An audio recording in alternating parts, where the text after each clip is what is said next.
حضرت امام اعظم ابو حنیفہ نعمان بن ثابت رحمہ اللہ تعالی جب ان تک یہ حدیث پہنچی ولما وصل هذا الحدیث الى الامام الاعظم ابی حنیفہ، امام اعظم فرماتے ہیں حبب الی من الدنیا ثلاث، مجھے بھی 3 چیزیں پسند ہیں۔ اپنے امام کی پسند دیکھو، فرمایا تحصیل العلم فی طول اللیالی نمبر 1، بترک الترفع والتعالی نمبر 2، وقلب من حب الدنیا خالی۔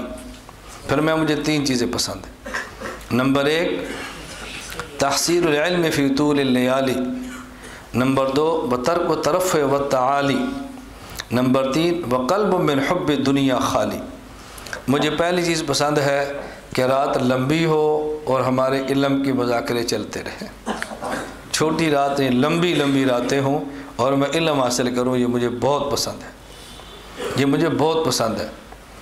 آپ کے ذہن میں ایک سوال آئے گا کہ ہم نے تو یہ سنا تھا کہ امام صاحب عشاء کے وقت سے فجر کی نماز پوری رات نفل پڑھتے تھے، اور پسند کیا ہے؟ تحصیل علم فی طول اللیالی۔ تو جب 40 سال تک رات کو نفل پڑھتے رہے ہیں تو لمبی راتوں میں پھر علم کیسے حاصل کرتے؟ اس کا ایک جواب تو یہ سمجھیں، ایک زمانہ ہوتا ہے علم حاصل کرنے کا، ایک ہوتا ہے علم پڑھانے کا۔ یہ امام صاحب کو جو دور تھا پڑھنے کا نہیں تھا، یہ دور پڑھانے کا تھا۔ یہ رات پورے کے نفل یہ طلبہ کے نہیں تھے، یہ اساتذہ کے تھے۔ ہمارے استاذ مولانا سلم شیخو پوری صاحب رحمۃ اللہ علیہ ہمیں ناہمیر کے دور میں ایک بات فرماتے تھے، بڑی پیاری بات تھی۔ استاد جی میں فرماتے کہ اساتذہ طلبہ کو بتاتے ہیں اس درسگاہ سے حسین احمد مدنی پیدا ہوا، اس درسگاہ سے مولانا شریف علی تھانوی پیدا ہوئے، بیٹا اس درسگاہ سے مولانا شبیر احمد عثمانی پیدا ہوئے، اس درسگاہ سے مفتی کفایت اللہ دہلوی پیدا ہوئے، اس درسگاہ سے مولانا الیاس رحمۃ اللہ دہلوی پیدا ہوئے، تو تم بھی بنو اور اس طرح بنو۔ استاد جی فرماتے تھے اس درسگاہ سے مولانا شریف علی تھانوی، مولانا مدنی، حضرت الیاس دہلوی اب بھی پیدا ہو سکتے ہیں جب مسند پر شیخ الہند ہو، جب مسند پر شیخ الہند ہو تو پھر پیدا ہوتے ہیں۔ فرماتے طلبہ کو نہ بتاؤ، مسند کو شیخ الہند بنا دو، مدنی آج بھی پیدا ہوں۔ تو بعض کام اساتذہ کے ہیں، وہ طلبہ کے نہیں ہیں، اساتذہ کو آگے بڑھنا چاہیے۔ میں خیر یہ عرض کر رہا تھا کہ ایک جواب ذہن میں آ گیا، یہ جو ہم نوافل سنتے ہیں کس دور کے ہیں؟ پڑھانے۔ اور دوسرا جواب اس سے زیادہ مزیدار ہے، اس کے لیے ذوق کی ضرورت ہے۔ یہ دوسرا جواب سمجھیں۔ حضرت امام شافعی رحمۃ اللہ علیہ استاذ تھے، امام احمد بن حنبل رحمۃ اللہ علیہ شاگرد تھے۔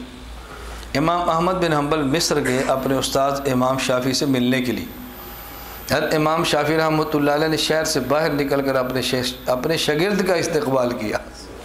کیا شاگرد ہوں گے؟ شاگرد کا استقبال کہ میرا شاگرد آ رہا ہے، آؤ آج امام احمد کو دیکھو۔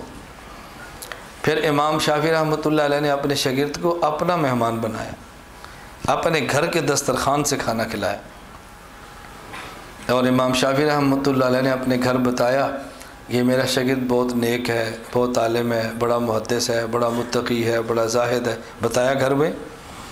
اور جب کھانا رکھا تو امام احمد نے امام شافعی کے دسترخوان کو جی بھر کے کھایا۔ میں نے اگر عام آدمی 2 روٹی کھاتا ہے تو انہیں 8 کھائیں، بہت کھانا خوب کھایا۔ اور پھر امام احمد رحمۃ اللہ علیہ رات چارپائی پہ لیٹے، شاہ پڑھ گئے اور فجر تک لیٹے رہے۔ صبح ہوئی تو امام احمد رحمۃ اللہ علیہ کے بارے میں امام شافعی رحمۃ اللہ علیہ کو حضرت امام شافعی کی بیٹی یا ان کی کنیز، اس نے کہا کہ آپ کہتے تھے بہت نیک ہے، یہ کیسا نیک آدمی ہے، اتنا رات کھانا اس نے کھایا ہے، اتنا کھانا تو مولوی بھی نہیں کھاتے جتنا امام نے کھا لیا ہے، اتنا کھانا۔ اور دوسری بات آپ کہتے ہیں بہت نیک ہے، میں رات مصلی بھی رکھا، لوٹا بھی رکھا، اسی طرح لوٹا پانی کے پڑا ہوا ہے، نہیں صرف وضو تک رات نہیں کیا، تہجد سے کیا پڑھے، کتنا نیک ہے۔ حضرت امام شافعی رحمۃ اللہ علیہ اپنے شاگرد سے بدظن نہیں ہوئے۔ ہم تو استاد سے بدظن ہوتے ہیں نا، کوئی بندہ جھوٹی خبر دے دے، وہ اس شاگرد سے بھی بدظن نہیں ہوئے، فرمایا پوچھ لیتے۔ ہمارے استاذ کے بارے میں خبر آ جائے تو پوچھتے نہیں ہیں، بدظن ہو جاتے ہیں۔ وہ پوچھ تو لو، پوچھنے میں کیا حرج ہے، پہلے پوچھو تو صحیح۔ کہتے نہیں پوچھیں گے تو قائل کر لے گا کیا بات ہے، پوچھنے ہی نہیں، قائل کر لے گا۔ میرے ساتھ تو ہوتا ہے، اس لیے میں کہتا ہوں نا، میرے تو علم میں ہے، ہمارے ساتھ تو روز کا ایک کام چلتا ہے۔ حضرت امام شافعی رحمہ اللہ فرمانے لگے امام احمد سے کہ میرے گھر میں بچی یا کنیز جو بھی فرمایا ان کو آپ پر دو چھوٹے چھوٹے اعتراض ہیں۔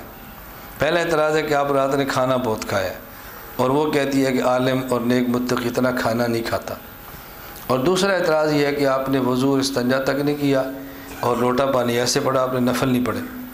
حضرت امام احمد فرمانے لگے استاد جی جہاں تک پہلی بات کا تعلق ہے تو میں نے اپنے دل کی آنکھ سے جو پڑھا اور جو دیکھا وہ یہ ہے، میرے دل نے گواہی دی کہ کھانا بہت منور بابرکت نورانی ہے، تو میں نے اپنے پیٹ سے کہا یہ کھانا جتنا کھا سکتا ہے کھا لے، یہ امام شافعی کا دسترخوان ہے، دوبارہ شاید نہ ملے، اس لیے میں نے جی بھر کے کھایا ہے، جتنا کھا سکتا تھا میں نے کھایا ہے کہ شاید یہ کھانا مجھے دوبارہ نہ ملے، تو میں تو تبرک سمجھ کے اس کو جتنا کھا سکتا تھا کھاتا رہا ہوں۔ فرمایا دوسرا، نے کہا استاد جی شاہ کی نماز پڑھی اس کے بعد لیٹا ہوں، آپ کے کھانے کی برکت یہ ہے کہ فجر تک میرا وضو نہیں ٹوٹا، وضو کرنے کی حاجت پیش نہیں آئی، اور ایک آیت کریمہ سے رات کو 800 مسئلے میں نے نکالے ہیں۔ ایک مسئلہ 100 نفل سے بہتر ہے، اور میں نے 800 مسئلے ایک آیت سے نکالے ہیں۔ اب فرمایا کہ میں نفل پڑھتا یا مسائل نکالتا؟ تحصیل العلم فی طول اللیالی، پوری رات قرآن کی تلاوت اور اس سے مسائل کا استنباط۔ اب سمجھ آ گیا؟ یہ ہے ہمارے امام۔ نمبر 2 فرمانے لگے وترک و طرف و تعالی، مجھے یہ پسند ہے بڑا نہ بنوں، بس بڑا نہ بنوں، چھوٹا بن کے رہوں، مجھے یہ بہت پسند ہے، بڑا نہ بنوں چھوٹا بن کے رہوں۔ نمبر 3 وقلب من حب دنیا خالی، مجھے ایسا دل پسند ہے کہ جس میں دنیا کی محبت نہ ہو، بس یہ مجھے بہت پسند ہے۔ اس پر کتنے واقعات ہیں میں اب سارے نہیں سنا رہا، صرف اشارے کر رہا ہوں کہ امام ابو حنیفہ رحمۃ اللہ علیہ کی پسند کیا تھا۔